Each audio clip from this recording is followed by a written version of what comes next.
having tons of fun with hot beeswax. We'll create this unique textured piece of art with a technique called encaustic wax painting. Plus, we'll see if people on the street can mine their own beeswax long enough to make an easy but oh so cute candle. Things are buzzing today in the craft lab.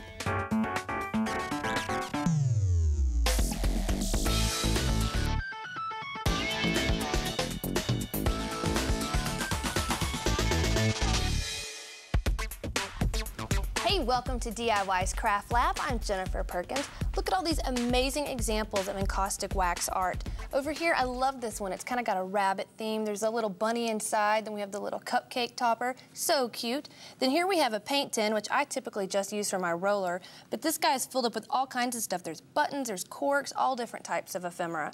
Over here, we have a board book. It's got all kinds of neat pictures in it and a little doll sitting in front. But this is the one that we're going to be working on today. It's got wax, it's got pictures, it's got charms. It's really great.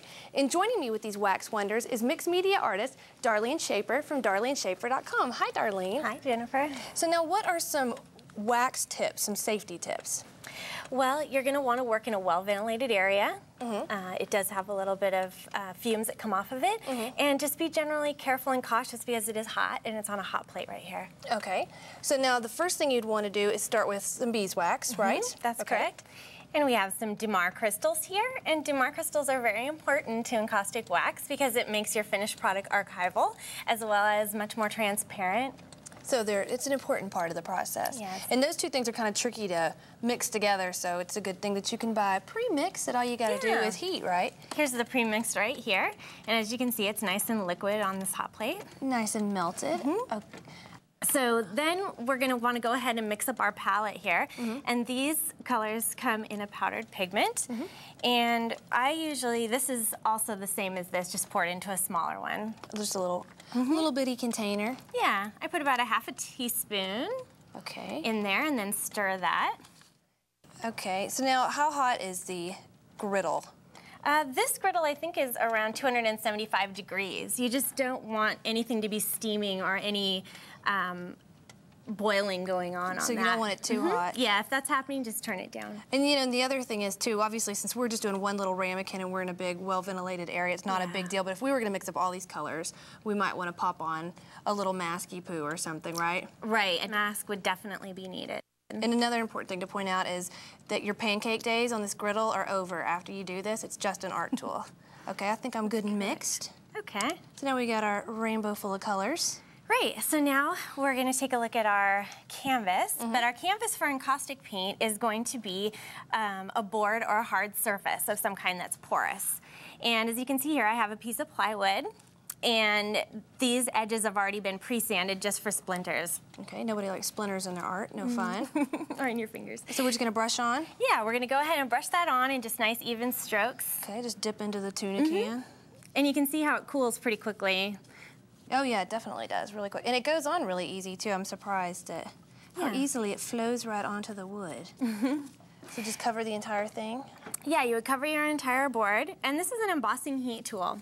And these are usually used for paper crafts, but it works really well for the encaustic paints. A scrapbooker's best friend. As well as the encaustic painter.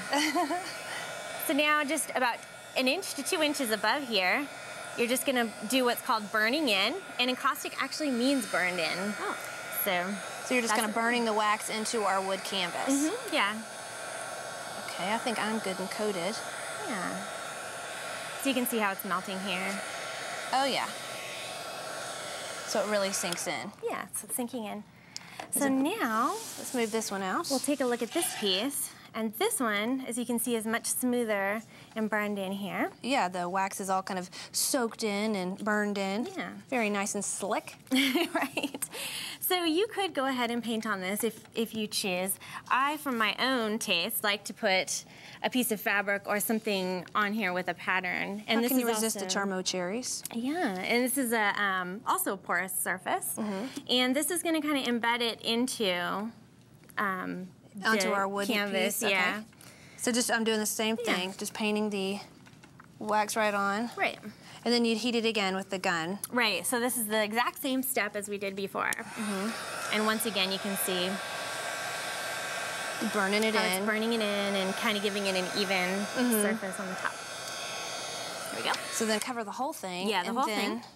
Then this is what it looks like once that's finished. Very cute. I kind of love the 70s flowers. Very nice. Okay, you and I have lots more to do. But first, let's check in with our roving crafter, Kat Greenleaf, who asked people on the streets of New York to be creative with ordinary sheets of beeswax.